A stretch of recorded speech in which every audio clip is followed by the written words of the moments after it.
"You're lying,"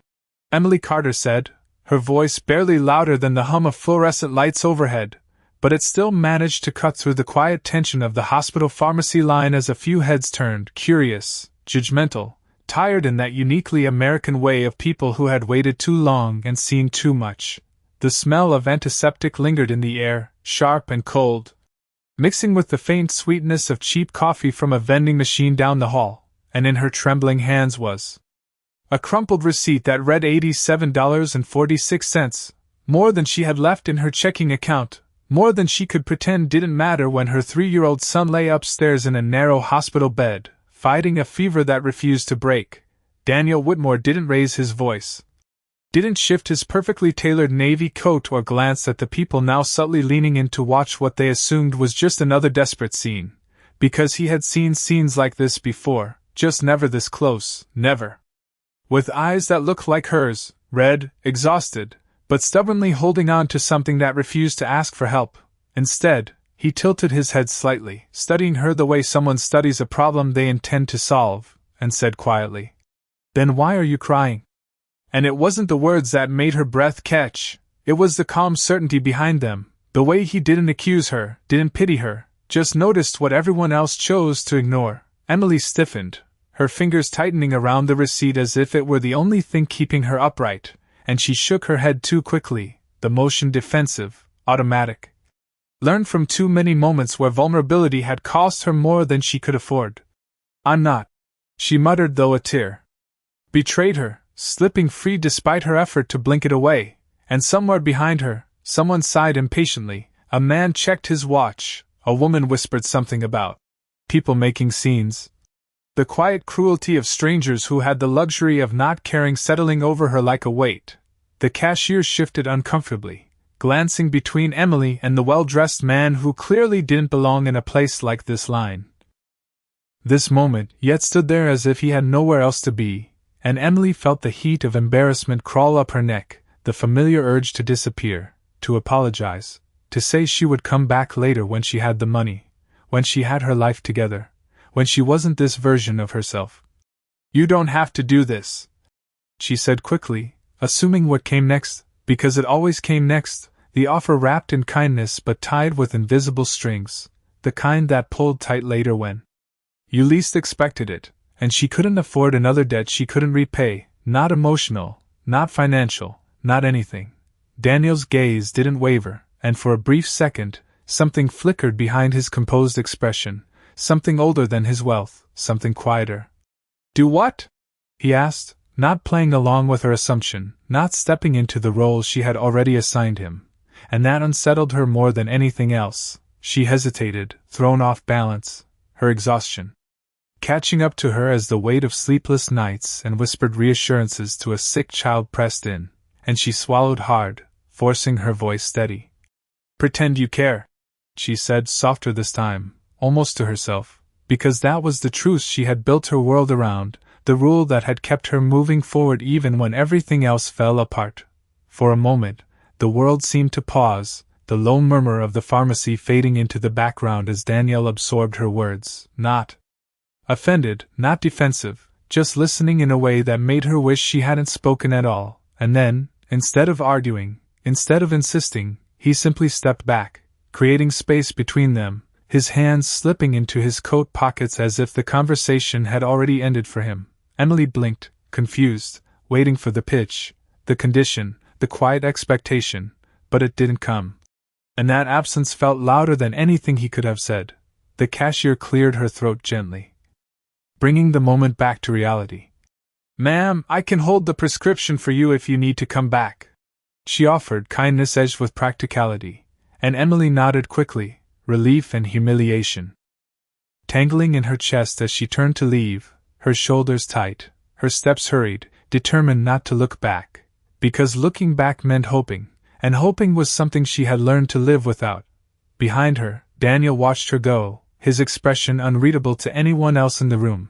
but in the quiet space between one heartbeat and the next, something had already shifted, something that didn't need permission, didn't need recognition, and certainly didn't need to be understood. Because some acts didn't begin with words, and the most important ones were never announced at all. The automatic doors whispered shut behind Emily as the late afternoon air hit her face, cooler than she expected, carrying the distant sound of traffic and the faint smell of rain on warm pavement, and for a moment she just stood there on the hospital steps, clutching her purse like it might steady something inside her that had started to unravel. She exhaled slowly, forcing herself to move, one step at a time, down the concrete stairs, her mind already racing ahead to room 214 where her son waited, where she would have to smile and pretend everything was under control because that was what mothers did when there was no one else to catch the fall. She kept her eyes down, avoiding the reflection in the glass doors as she passed, because she already knew what she would see, the same tired face, the same hollow look that came from too many nights without sleep and too many mornings without answers. And she tightened her grip on the empty space in her bag where the prescription should have been, the absence heavier than anything she could have carried. Inside, the hospital felt different now, louder somehow, even though nothing had changed, the beeping monitors, the quiet conversations, the rolling carts, all blending into a rhythm that made her chest tighten as she walked down the hallway, counting the doors like she always did, 1, 2, 3, as if keeping track could keep her grounded. When she reached his room, she paused, her hand hovering over the handle, forcing her expression to soften before she stepped inside, because he would notice, he always noticed, even when she thought he was too young to understand. "Hey, buddy," she said gently, her voice warmer now, steadier, as her son looked up from the small bed, his cheeks flushed but his eyes brightening at the sight of her, and he gave her a sleepy smile that made everything else feel smaller for just a second. "Did you get the medicine?" he asked, his voice soft, hopeful in a way that made her heart twist, and she hesitated only a fraction of a second before nodding, because the truth would not help him rest. Because the truth would only add weight to a body already fighting to stay strong. "They are getting it ready," she said, choosing her words carefully, sitting down beside him and brushing his hair back with a tenderness that hid the tremor in her fingers, and he seemed satisfied with that, settling back against the pillow, trusting her in the simple, complete way only a child could. Down the hall, unnoticed by everyone moving through their routines, a quiet sequence of events had already begun. A phone call made in a calm, measured voice, a card handed over without hesitation, instructions given with the kind of precision that left no room for error, and in less than 10 minutes, the same prescription Emily had just walked away from was being processed again, this time without delay, without question, the numbers on the screen no longer a barrier but a detail already handled. Back in the room, Emily sat still, listening to the steady rhythm of her son's breathing as it began to slow. Her own thoughts refusing to settle, replaying the moment in the pharmacy, the way he had looked at her, not like she was a problem, not like she was invisible, but like he saw something she had worked so hard to hide, and that unsettled her more than anything else, because being seen meant being vulnerable, and vulnerability had never been safe. She shook the thought away, focusing instead on the present. On the warmth of her son's small hand in hers, on the quiet promise she made to herself. Again and again that she would figure it out, that she always did, even when it felt impossible. A soft knock came at the door, gentle, almost hesitant, and Emily turned, expecting a nurse, preparing her polite smile. But the woman who stepped in wore a different expression, one of quiet assurance, holding a small paper bag that should not have been there yet, that could not have been ready so soon. "For your son," the woman said simply, placing it on the bedside table before Emily could even process what she was seeing. And when Emily opened her mouth to ask how, to question, to refuse, the woman had already stepped back, already gone, leaving behind more than just a bag, leaving behind a moment that did not fit into the rules Emily had built her life around. She stared at it, her pulse quickening, a strange mix of relief and unease settling in her chest as realization began to form, quiet but undeniable, because some things did not need to be explained, and some answers arrived without asking, changing everything in the silence that followed. Emily did not touch the paper bag at first, her eyes fixed on it as if it might disappear the moment she blinked, the soft crinkle of its edges unnaturally loud in the quiet hospital room, and for a long second she simply sat there, her son's small hand still resting in hers, grounding her while everything else felt uncertain. She swallowed slowly, her gaze shifting to the door where the woman had just left. Half expecting her to come back and explain, to correct a mistake, to say this was meant for someone else, but the hallway remained empty, filled only with the distant rolling of carts and low murmurs of staff moving through their routines. Carefully, almost cautiously, Emily reached out and pulled the bag closer, her fingers brushing the smooth surface as a strange mix of relief and suspicion tightened in her chest, because nothing in her life had ever been this simple, nothing had ever arrived without a cost attached. She opened it slowly, her breath catching as she saw the labeled prescription bottle inside, her son's name printed clearly, unmistakably, along with the dosage instructions she had memorized earlier at the pharmacy, and beside it, a neatly folded receipt that read $0.00, the numbers so clean they almost felt unreal. Her heart began to pound, not with joy, but with a rising unease, because this was exactly what she had refused, exactly what she had tried to avoid, and yet here it was, placed quietly into her life without her permission. "Mom?" Her son's voice pulled her back, soft and curious, and she turned to him quickly, forcing a smile that felt fragile but real enough. "It is here," she said gently, holding up the bottle, and his face lit up with a simple relief that made everything else fade for a moment, because for him, it was just medicine, just something that would help him feel better, not a question of pride or debt or invisible strings. She moved carefully, following the instructions with steady hands, measuring the dose and helping him sit up just enough to take it, her movements practiced, precise, the kind that came from doing everything alone for too long, and when he settled back against the pillow, calmer now, she stayed beside him, watching as his breathing slowly evened out, her own shoulders finally lowering just a fraction. But the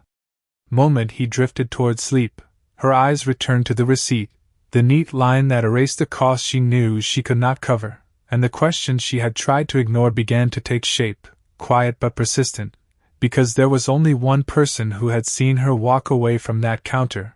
only one person who had looked at her like he already understood more than she had said. She shook her head slightly,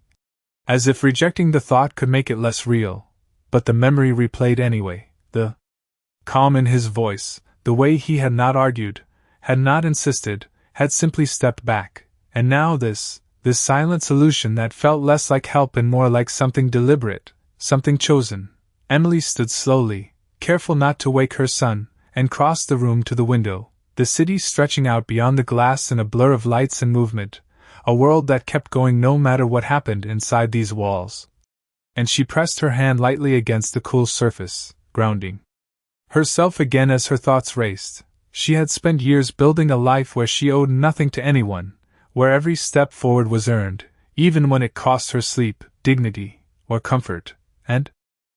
now, in a single quiet moment, that balance had been disrupted, not by force, not by demand, but by something she did not know how to respond to. Behind her, the steady rhythm of her son's breathing filled the room, a soft reminder of what mattered most, and she closed her eyes briefly, letting that sound anchor her before she turned back, her gaze settling once more on the small bottle resting on the table. A simple object that now carried a question she could not ignore, because whether she wanted to admit it or not, someone had stepped into her world without asking, and for the first time in a long time, Emily did not know if she should be grateful or afraid.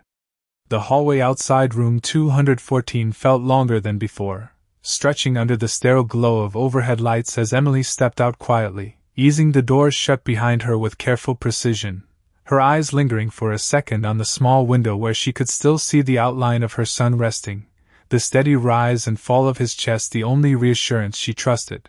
The paper receipt was still in her hand, folded now but not forgotten, its impossible total pressing against her palm like a question she could not set down, and she walked slowly toward the nurse's station, each step measured, as if rushing might make everything unravel. A nurse looked up as she approached, offering a polite smile that came from habit rather than curiosity, and Emily hesitated, choosing her words carefully. "Excuse me, the prescription from my son, it was delivered to the room, but I did not authorize payment." Her voice remained calm, but there was an edge beneath it, something that had learned to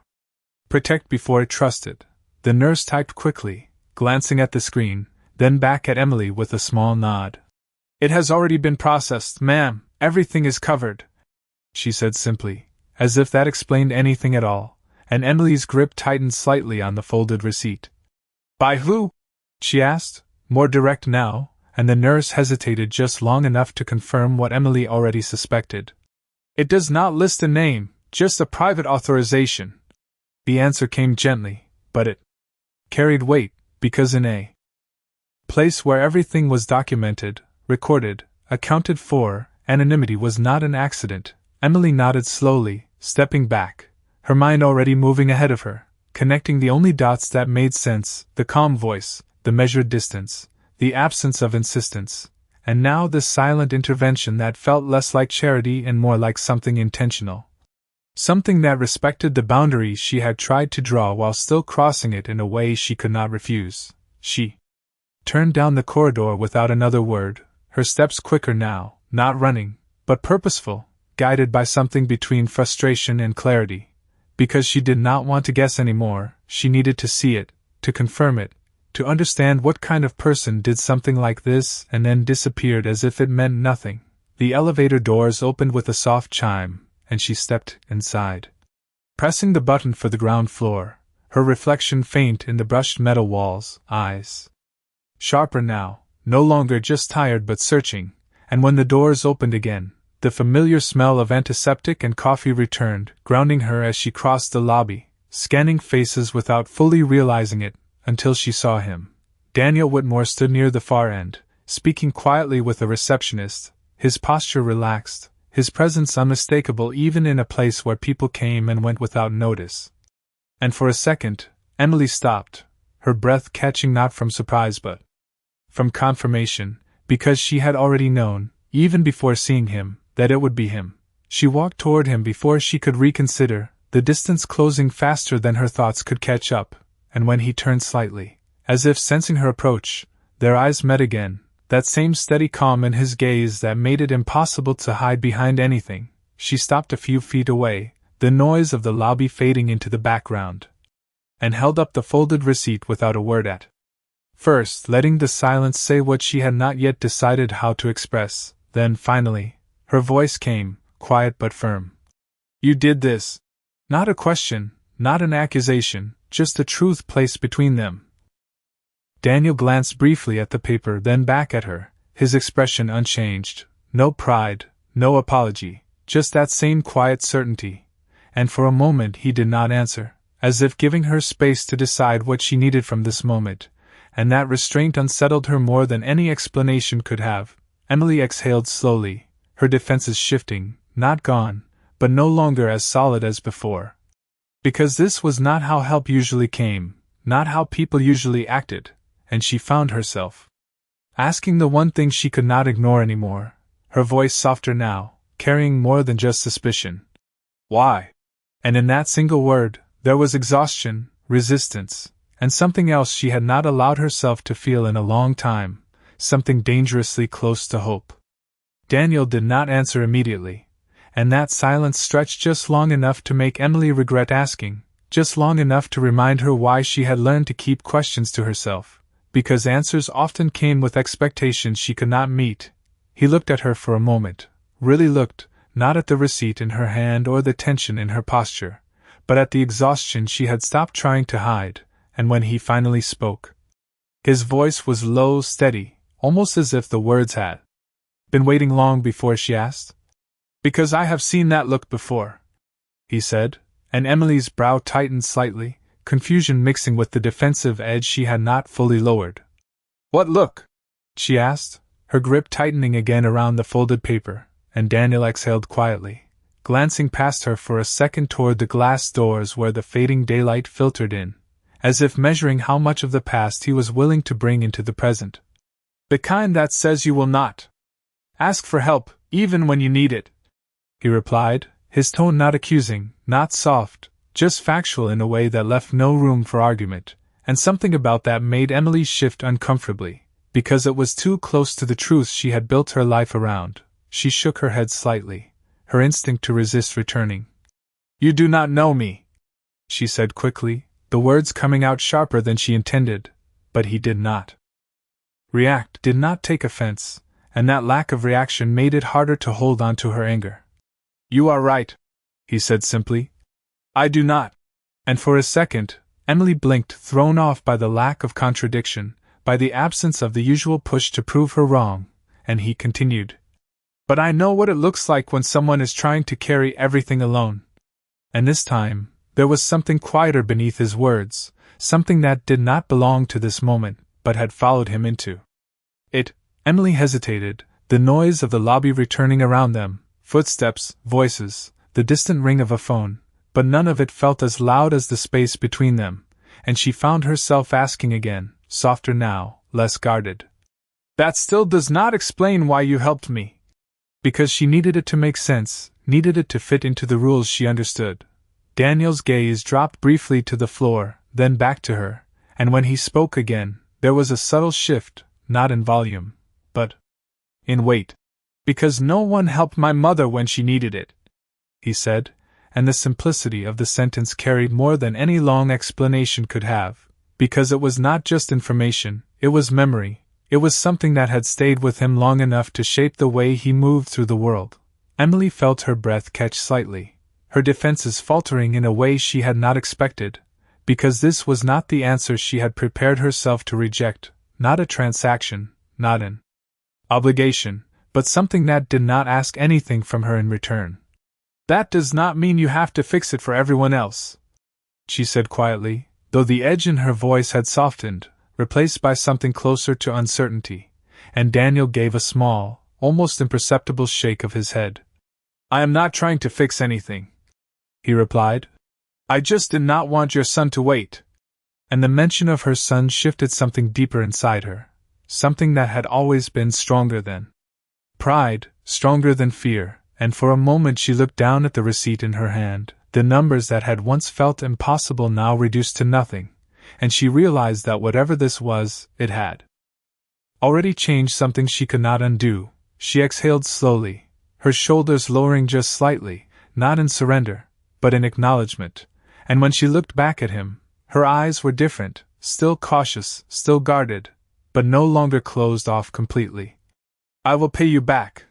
she said, the words automatic, necessary, because it was the only way she knew how to accept anything without feeling like she was losing herself. Daniel's expression did not change, but there was a quiet firmness in his response. "You do not owe me anything." And Emily almost smiled at that, a small, tired curve of her lips that held more disbelief than amusement, because in her world, everyone owed something, always, and for the first time in a long time, she was standing in front of someone who did not seem to agree. Emily let the silence sit between them for a moment longer, her fingers slowly unfolding the receipt and then folding it again, as if the motion could help her decide what to do with something that did not fit into the rules she had spent years building, and for a brief second she looked away, her gaze drifting toward the glass doors where people came and went without noticing either of them. Because it was easier to focus on strangers than on someone who had just disrupted the careful balance of her world. "Everyone says that," she murmured finally, her voice quieter now, less defensive but still guarded. "No one ever means it."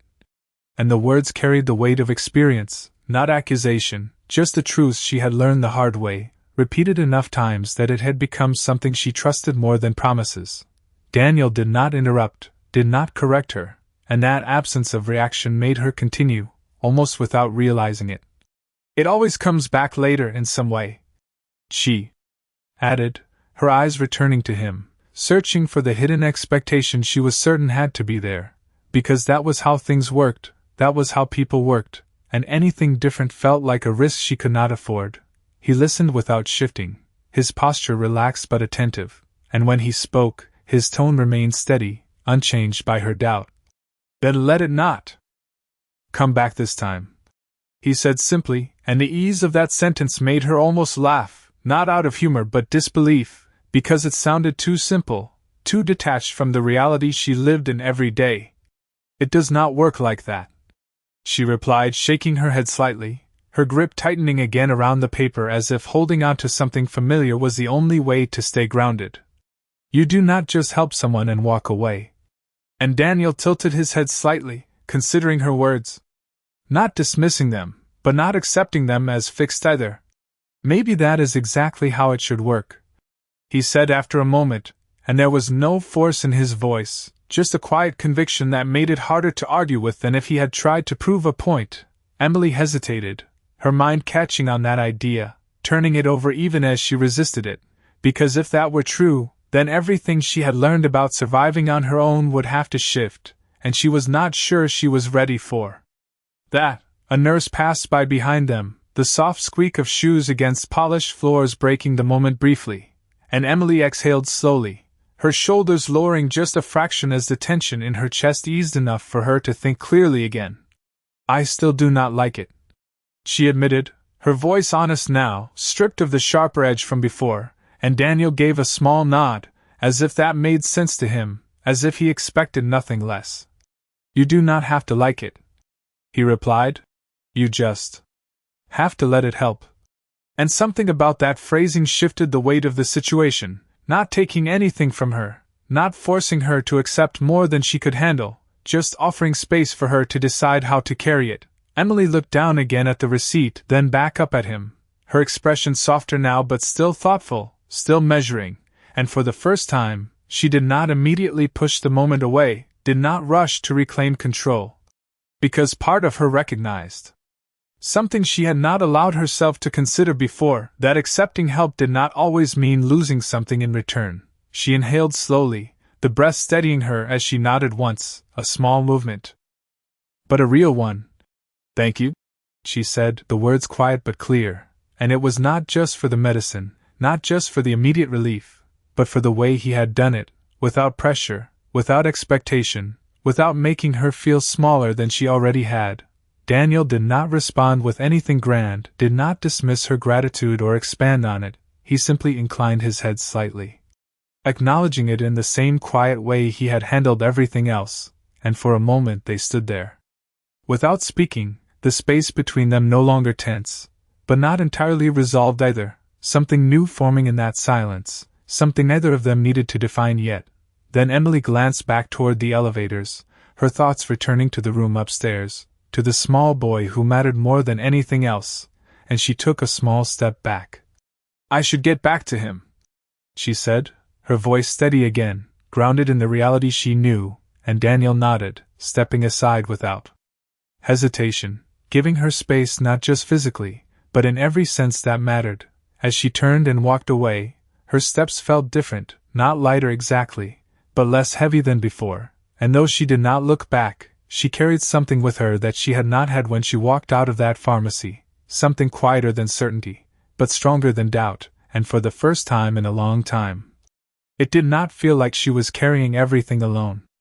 The elevator doors slid open with a soft chime, and Emily stepped inside, the quiet hum of the machinery wrapping around her as she pressed the button for the second floor, her reflection staring back at her in the brushed steel walls, not as tired as before, but not entirely at ease either, because something had shifted and she had not yet decided if that change was something she could trust. She leaned back slightly, exhaling slowly,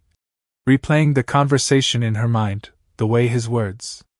had not pushed, had not demanded, but had stayed with her anyway, settling into places she had kept guarded for years, and she shook her head faintly as if trying to clear the thought, focusing instead on what she could control, on the room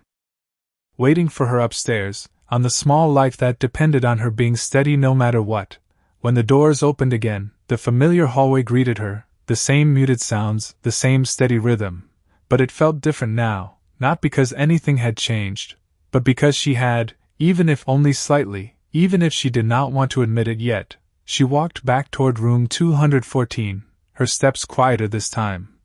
more deliberate, and when she pushed the door open, she paused for a second at the threshold, taking in the sight of her son sleeping peacefully. The tension that had been etched into his small body earlier now eased, his breathing softer, steadier, and something in her chest loosened at that sight, something that reminded her why she kept going, why she endured everything else without question. She stepped inside, closing the door gently behind her, and moved to the chair beside the bed, sitting down slowly as if any sudden movement might break the fragile calm that had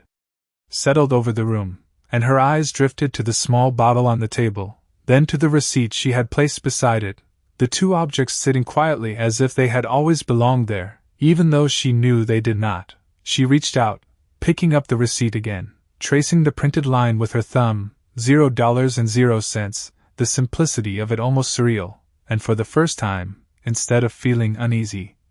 she felt something else, something quieter, something she had not allowed herself to feel before, not fully, not without questioning it, and it settled slowly, like a thought she did not need to fight. She leaned back in the chair, her gaze returning to her son, and for a while she just watched him, counting each breath without realizing it, letting the steady rhythm anchor her, and in that quiet, her mind drifted, not to worries or plans, but to a memory she had not thought about in years. A version of herself that had once believed people could be kind. Without a reason, without a cost, before life had taught her otherwise, she closed her eyes briefly, letting that memory pass, not holding on to it, but not pushing it away either, because for the first time, it did not feel entirely out of reach. A soft knock at the door broke the silence, gentle and careful, and Emily opened her eyes, turning slightly as a nurse stepped in, offering a small smile. "He is responding well to the medication," she said quietly, glancing at the chart. "His fever is already starting to come down." And Emily felt a wave of relief move through her, subtle but real, easing the tension she had carried for days, and she nodded, her voice soft. "Thank you," though she knew the gratitude reached beyond the nurse, beyond the room, to something she had not fully acknowledged yet. The nurse made a few notes and left just as quietly as she had come, and Emily was alone again, the room returning to its steady calm, and she looked once more at the bottle, then at her son, and finally at the door, as if considering something she could not quite define. She did not know what would happen next. Did not know if she would see him again or if this moment would remain exactly what it was, a single unexpected intersection of two lives that were never meant to cross. But she knew one thing, something simple and undeniable, that whatever this was, it had already changed the way she saw the world, even if only by a fraction, even if she was not ready to admit it out loud. And as she reached out to gently adjust the blanket over her son, her movements soft and careful,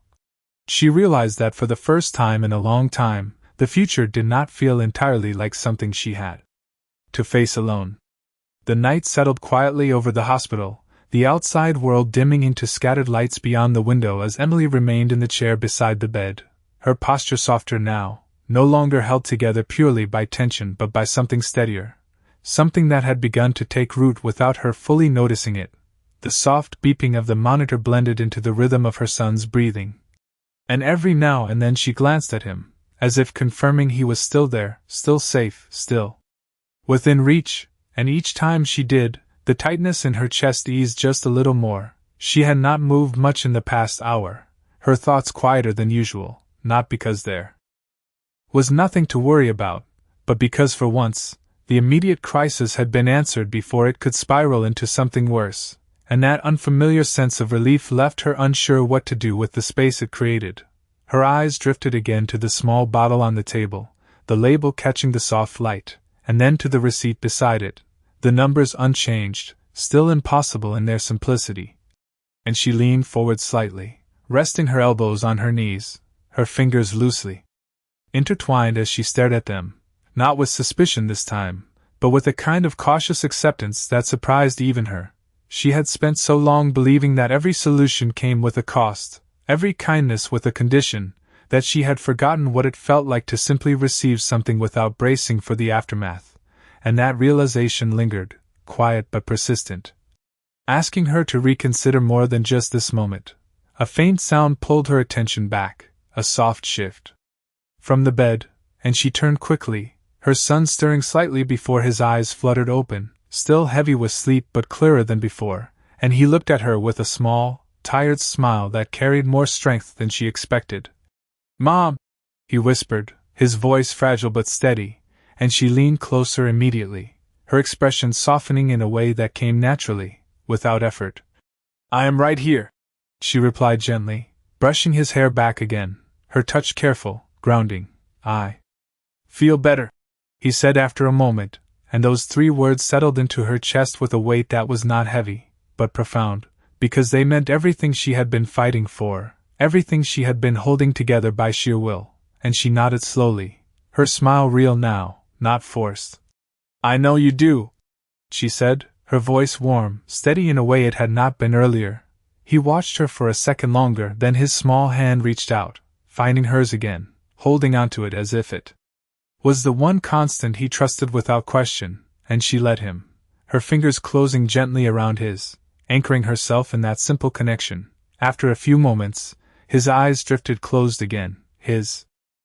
breathing settling back into that steady rhythm, and Emily remained there, unmoving, letting the quiet fill the room, not empty this time, but full of something she had not allowed herself to feel in a long time, something close to peace. She leaned back slowly, her gaze shifting once more toward the door, not with urgency or tension, but with a quiet awareness that the world outside that room had shifted in ways she did not yet understand.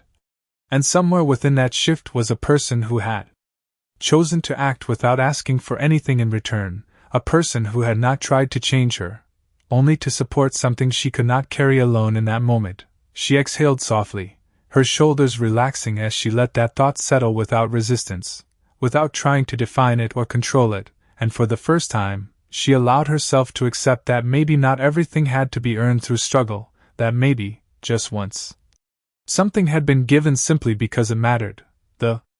night continued quietly around her, the city beyond the window moving at its own pace, unaware of the small change that had taken place inside that room, and as Emily sat there, her hands still holding her son's, her eyes steady, her breathing calm, she realized that sometimes, the smallest moments carried the greatest shifts, not because they were loud or dramatic,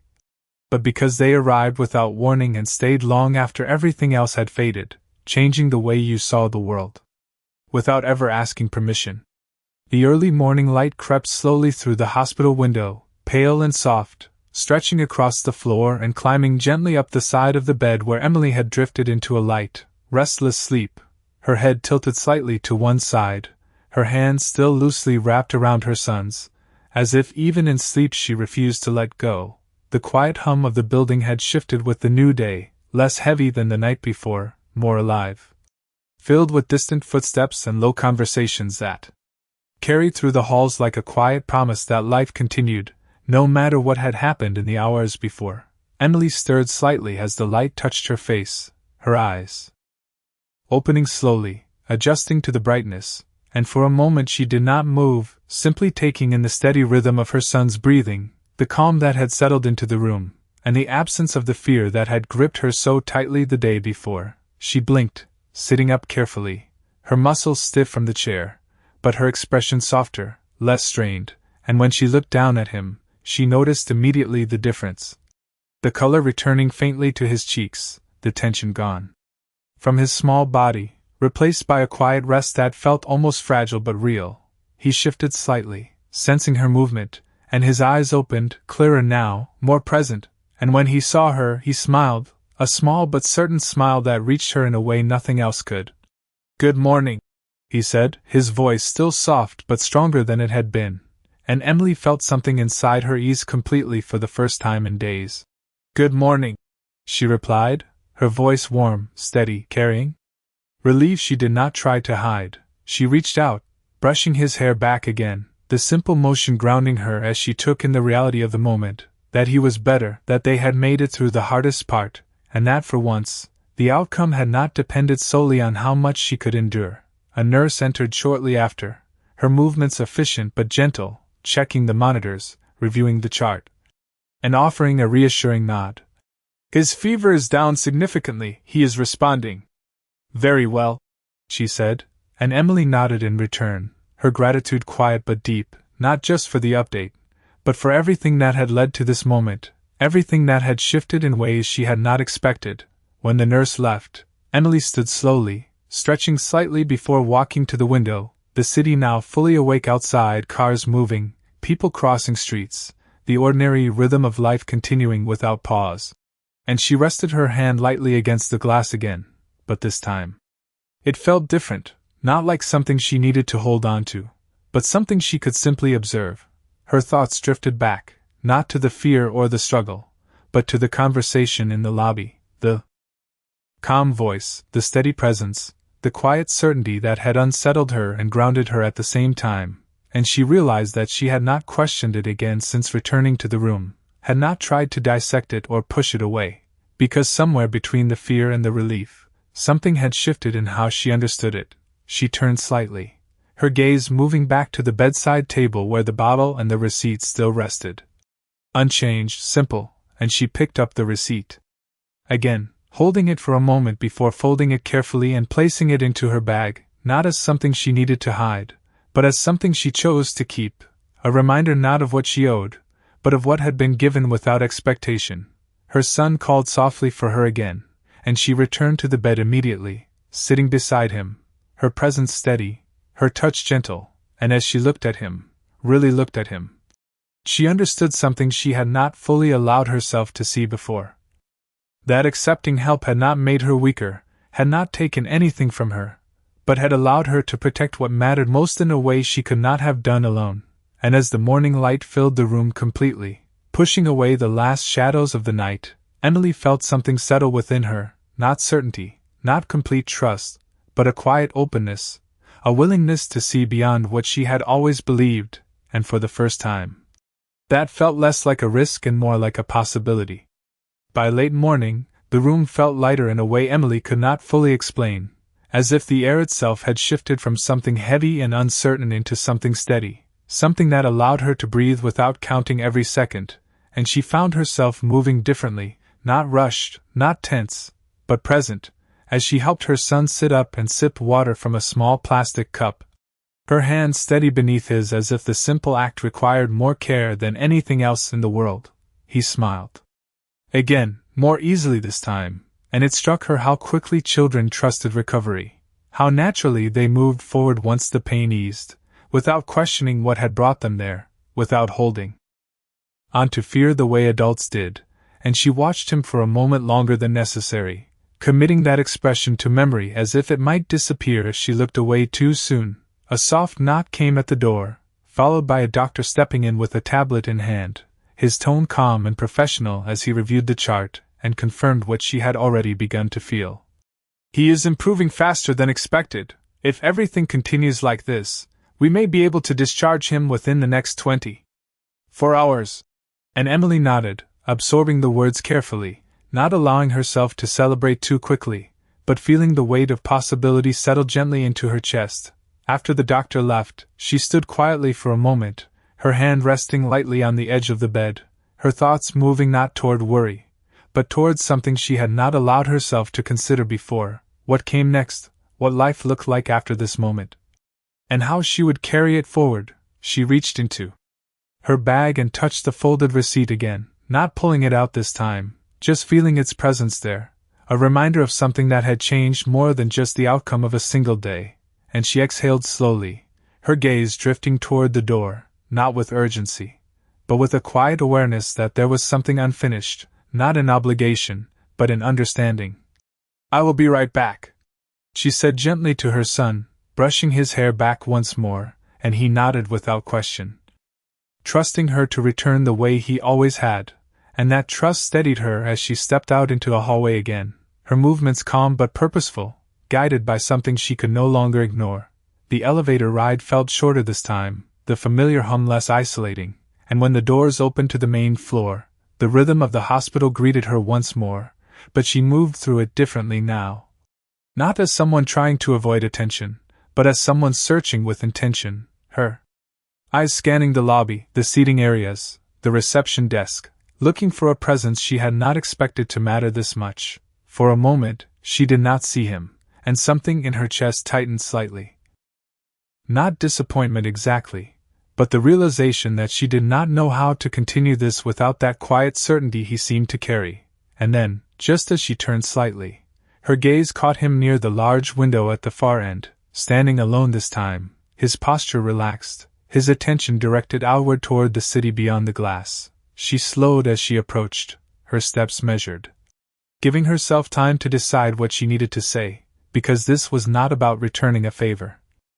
Not about balancing something that had already been given freely, but about acknowledging something that had shifted within her, something she could not leave unspoken. When she reached him, She stopped just a few feet away, and for a second she did not speak, allowing the quiet between them to settle again, familiar now, no longer uncomfortable, and when he turned to face her, his expression unchanged, calm and attentive. She realized that she no longer needed to defend herself in this space. No longer needed to prove anything. "He is better," she said softly, her voice carrying a steadiness that had not been there before, and Daniel nodded once, as if that was all that mattered, as if the outcome was enough without needing acknowledgement, and Emily hesitated only briefly before continuing, her gaze steady now. "I came to tell you that." And in that simple sentence, there was more than gratitude, more than closure, there was recognition, not just of what he had done, but of what it had allowed her to become, even if only for a moment, someone who could accept help without losing herself, someone who could stand in front of another person without fear of what it might cost. Daniel held her gaze for a quiet moment after she spoke, as if weighing the meaning behind her words rather than the words themselves, and then he gave a small nod, not as acknowledgement of thanks, but as recognition of something that had shifted between them, something unspoken but understood. "That is good," he said simply, his voice steady, without emphasis, as if the improvement of her son was the only outcome that mattered, and Emily noticed again how he did not ask for details, did not insert himself further into her world than she allowed, and that restraint made it easier to remain where she stood, easier to continue without retreating. She glanced briefly toward the window beside him, the city stretching wide and indifferent beyond the glass, cars moving in steady lines, people crossing streets with purpose, and for a moment she wondered how many lives were unfolding at once. How many quiet moments like this existed without anyone noticing, and then she returned her attention to him, grounding herself again in the present. "I still do not understand how you can just do something like that and walk away," she said, not as a challenge this time, but as a genuine question, her voice softer, carrying curiosity rather than resistance, and Daniel considered her for a second before answering, his expression unchanged but his tone carrying a quiet clarity. "Because not everything needs to be held on to," he said, and she frowned slightly, not in disagreement, but in thought, trying to place his meaning within the framework she understood. "People hold on to things all the time," she replied, her voice low, reflective now. "They hold on to favors, to expectations, to reasons why they did something." And Daniel inclined his head slightly, acknowledging her point without dismissing it. "That is true," he said. "But that does not mean it is the only way." And the simplicity of that statement lingered, not offering a full explanation, but opening a space she had not considered before. Emily shifted her weight slightly, her arms crossing loosely in front of her, not defensively, but thoughtfully, as if holding on to the moment, while she tried to understand it, and for the first time, she did not feel the need to argue, did not feel the need to prove that her way of seeing the world was the only one that made sense, because standing there, she realized that his perspective did not invalidate hers. It simply existed alongside it, offering something different. Something she could choose to accept or not. "You make it sound easy," she said after a moment, a faint hint of a smile touching her lips, not fully formed, but present, and Daniel's expression softened just slightly in response. "It is not easy," he replied. "It is just a choice." And that word stayed with her, echoing quietly, because it reframed everything in a way she had not allowed herself to consider, that perhaps not everything was determined by circumstance, that some things could be chosen differently, even if it felt unfamiliar. Emily exhaled slowly, her gaze dropping briefly to the floor before returning to him, and when she spoke again, her voice carried a steadiness that came from something deeper than gratitude. "Then I will choose to remember this," she said, and he looked at her for a second, as if understanding that she was not just referring to the help, but to the way it had been given, the way it had allowed her to stand without feeling diminished, and he nodded once more, accepting that without needing to expand on it. A brief silence settled between them again, but this time it felt complete, not uncertain, and Emily glanced back toward the elevators, her thoughts returning to the room upstairs, to the small boy who would soon wake again, to the life waiting for her beyond this building, and she took a small step back, not to distance herself, but to return to where she was needed. "I should go," she said quietly, and Daniel stepped slightly to the side, giving her the space to leave, his presence unchanged, steady as before, and as she turned, she paused for just a second, looking back at him, not with hesitation, but with recognition, as if acknowledging something that did not need words, and then she walked away, her steps calm, measured, carrying with her not just the outcome of a single act, but the understanding that sometimes, the way something is given matters just as much as what is given, and that understanding followed her all the way back to the elevator, settling into her thoughts as something she would carry forward, not as a debt,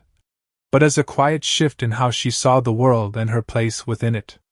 The elevator carried Emily back up in quiet stillness, the soft mechanical hum beneath her feet matching the steady rhythm of her thoughts, no longer racing, no longer tangled in doubt, but moving with a calm clarity she had not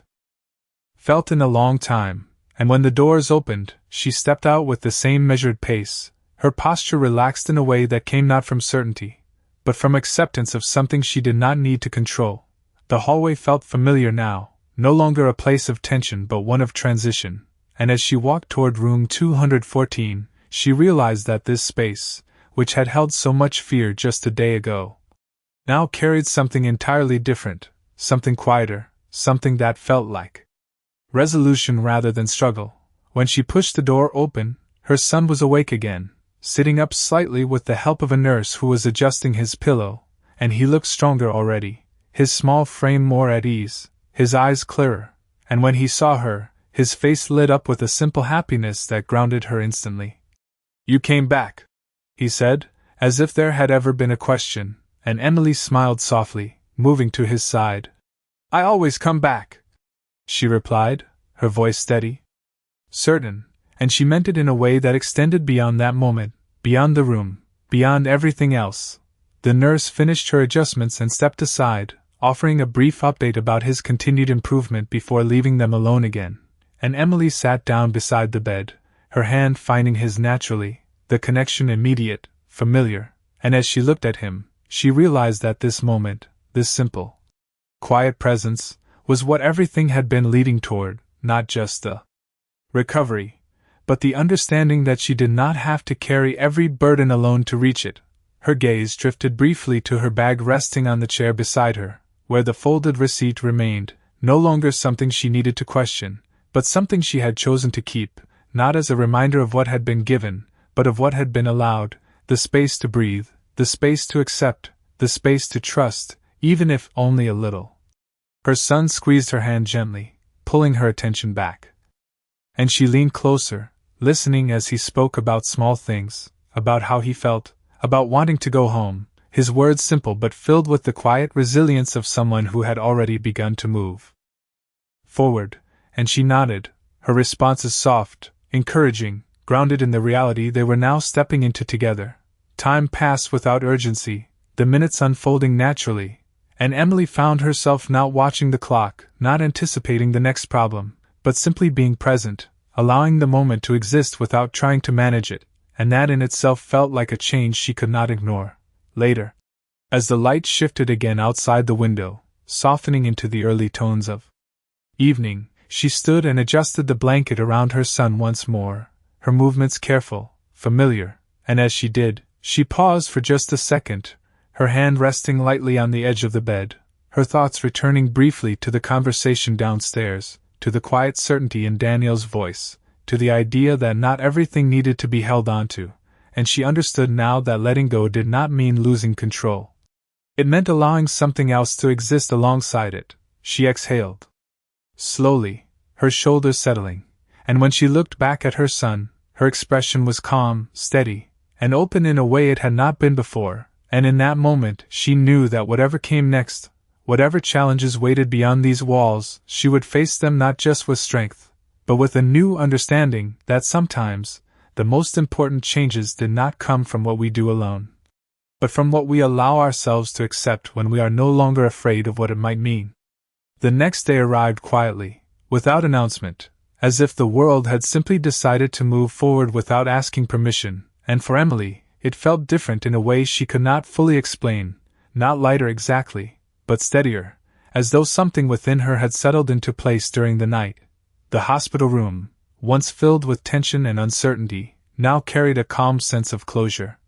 And as she helped her son gather his small belongings, folding the extra blanket, placing his favorite toy carefully into his backpack, she moved with a quiet confidence that had not been there before, her actions no longer driven by urgency, but by presence. The doctor's words echoed gently in her mind, confirming what she could already see, that he was well enough to go home, that this chapter, brief but intense, had reached its end, and as she signed the discharge papers with steady hands, she realized that the fear that had once followed every decision was no longer leading her steps. Her son stood beside her, holding on to her hand, his energy returned in small but meaningful ways. His voice brighter as he asked simple questions about what they would do when they got home, and she answered. Each one with a soft certainty, not because she had everything figured out, but because she no longer felt like she had to. When they stepped out into a hallway together, the same corridor that had once felt overwhelming now seemed familiar, almost gentle, and Emily paused for just a moment, her gaze drifting toward the elevators, not with hesitation, but with quiet awareness. As if acknowledging that something important had begun here, something she would carry beyond these walls. The lobby greeted them with the steady rhythm of movement, people coming and going, conversations blending into a low hum, and Emily slowed her steps slightly, her eyes scanning the space without urgency, not searching, but open, as if allowing the moment to unfold on its own terms. She did not see him at first, and for a brief second she wondered if that was how it was meant to be, a single intersection that remained exactly that. Meaningful without needing continuation, and she accepted that thought with a calm she would not have had before. But then, near the same window where they had stood before, she caught a familiar silhouette, still and composed against the backdrop of the city, and something within her shifted again, not with surprise, but with recognition. She did not hesitate this time as she approached, her son's small hand in hers, grounding her as always, and when Daniel turned slightly, noticing them, there was no change in his expression, only that same quiet attentiveness that had never asked for anything more than the moment itself. Emily stopped a few steps away, her posture relaxed, her gaze steady, and for a second she said nothing, allowing the silence to hold everything that had already been understood. And then she spoke, her voice calm, clear. "We are going home." And the simplicity of the statement carried everything it needed to, the relief, the gratitude, the acknowledgement of what had been made possible. Daniel nodded once, his response just as simple. "That is good."